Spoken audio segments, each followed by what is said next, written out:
Rundown. So this is Renee's favourite segment of the programme. Joining us live from Sydney, Australia, Davis Fang, our tech presenter. A very good evening.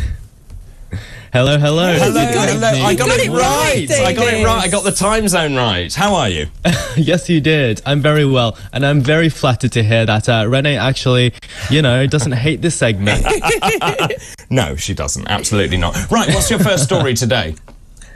Well, let's just say that the past year has not been easy for many Kia and Hyundai owners because early last year, a group of teenagers called the Kia Boys started terrorizing the streets by creating a number of TikTok videos. But not just any TikTok videos, because these videos expose the severe lack of security features on certain Kia Hyundai models by showing just how easy it was to steal one of them. For all you need was a USB cable. And that's how the viral Kia challenge began.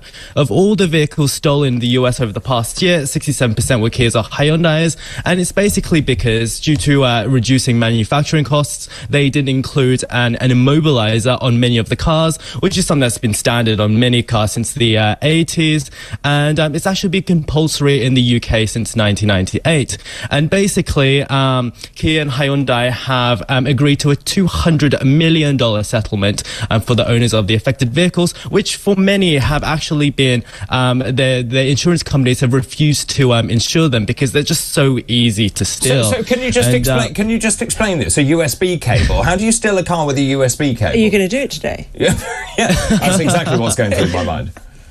Well, I don't think we're supposed to show people how to do it on TV. No. But essentially, all you needed to do was break into the car and use the cable to sort of adjust the steering column in a certain way. Let's just say that. I mean, that is extraordinary, isn't it? And of course, the damage done by that video is extraordinary. I mean, imagine buying a car that you then can't get insured. Yeah. Precisely. What do you do at that point? Yeah, exactly right. Well, what they did do was that a number of dealers did offer $99 Bluetooth immobilizers and also steering wheel locks. Can you imagine bringing those back? I haven't seen one of those for 20 years. No.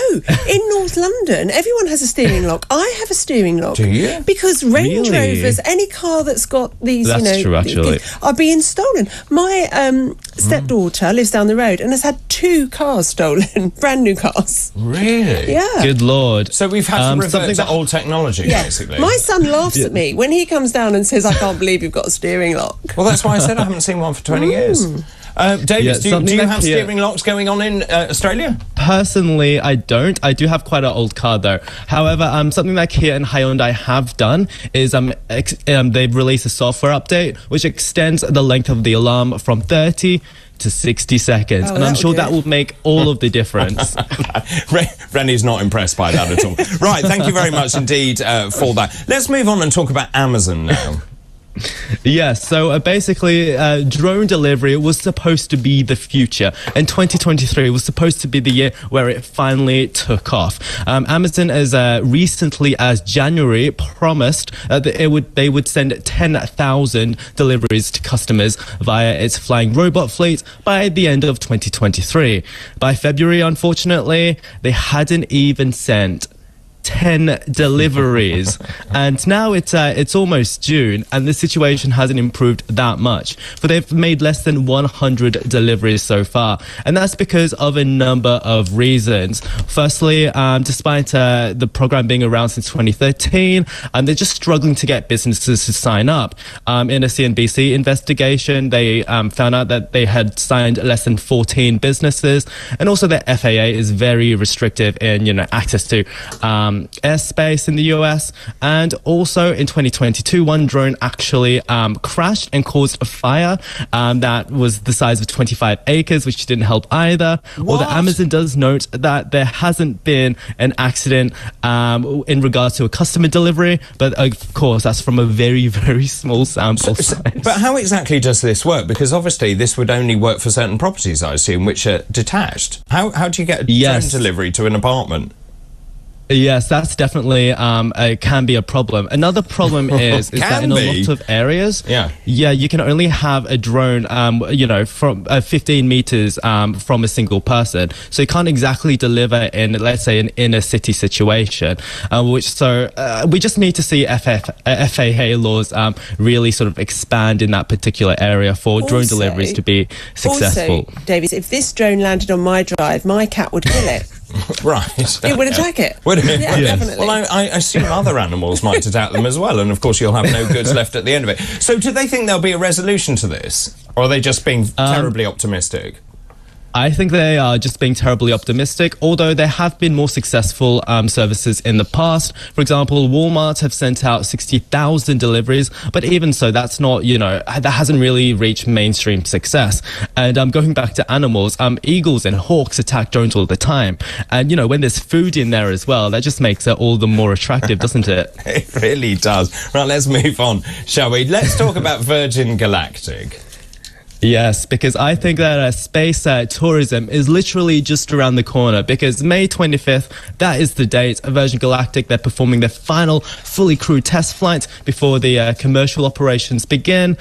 So that's going to be the 5th time that the VSS Unity 25 would have made its trip into space. It'll be crewed by 2 pilots and 4 mission specialists. The previous fully crewed flight was the one that we all remember, obviously, July 2021 rather, the one where Sir Richard Branson was on the flight.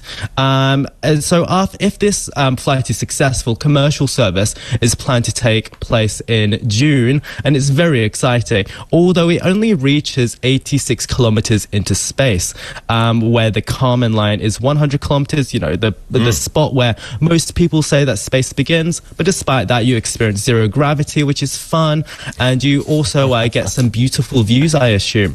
Last year, the company lost $500 million, so hopefully the $450,000 tickets will, help stem the losses. So basically, there's the problem. Well, I was about to say you're paying $450,000 to be weightless for a bit. Yeah, for minutes. For a minute, and then also, have a nice view. Whilst I am a capitalist and believe that we should all be able to spend our money how I want, when we have children in the UK who need a dental checkup, and it's the biggest reason for hospitalising children in the UK, I actually think that, take your $450,000 and just give every child a dental checkup. Do something good. I mean, it's yes, as you say, you can't tell people how to spend their money, though, can you? No. Despite what you say, Renee, it is relatively good value, because Axiom Space, which is a Texas startup, they're charging $55 million for a 10-day trip into the ISS. I'll definitely do this. Oh, this is cheap then, isn't it? We'll have 2. That's how I shop. I go to an expensive shop first. Yeah. So you're in favour, are you, Davis? I think it's very exciting, but of course, money could be spent in better ways. But this is sort of the future of tourism. I would love to go to space one day, and if I had that sort of money, I would be tempted. Well, also, I think it paves the way for new technology, doesn't it? The fact is, we were talking the other day about London to Sydney, Australia in 2 hours, for example. So that, I think, is very exciting. And of course, you need these early adopters where you have to spend the money, and then the tech follows, and therefore everyone else benefits as a result. So otherwise, if we don't invest and if we're not sort of forward-looking, nothing ever changes. I know. It just, when everything just feels so broken. At the moment, I agree. Yeah, totally. Right, let's move on to your final story now about Apple, shall we? Yeah, so in 2001, Apple gave us the iPod. In 2007, it was the iPhone. 2010, the iPad. So in 2023, what's going to be the next big thing? People are saying that it's the Apple Reality Pro headset. We're just a couple of short weeks away from WWDC, which is Apple's annual developer event, and they're expected to announce their first new major product segment launch since the Apple Watch in 2015. This heavily rumored headset is called the Reality Pro, and it's basically both an AR and VR headset all in one, and Apple hopes that it could one day be as big as the iPhone even. This isn't to be confused with the Apple glasses, which also have been rumored, as they're just a pair of glasses with some smart features attached. But that's been delayed for at least another 4 years, because it's basically impossible with current technology. And so unfortunately, as you can see here, the reality goggles aren't exactly the most attractive thing in the world. You actually need a separate battery pack in your pocket at the same time with a cable, which I assume is absolutely hideous. But that's just due to weight and heat. So you're basically going to have a backpack, are you, with your battery? Yes, it is like the Jetsons. Yes. And so do people wear these the whole time? So they'll walk down the street wearing these goggles? Well, this isn't for gaming. Well, I don't know. Is it just gaming? That's the idea. Is it only gaming? It's not just gaming. It's supposed to be for AR as well. So you go about your normal day wearing the glasses too. You can imagine that it might be a bit, you might get some looks. You might get some looks. Also, I have enough trouble trying to avoid people on the pavement when they're looking at their phone, let alone wearing one of those as well. Davis, thank you very much indeed. That was today's Tech Rundown. That's Davis Fang, tech presenter in Sydney, Australia. Right, time for a break. After the break, it's your turn, your calls, your thoughts and your messages. This is Talk TV.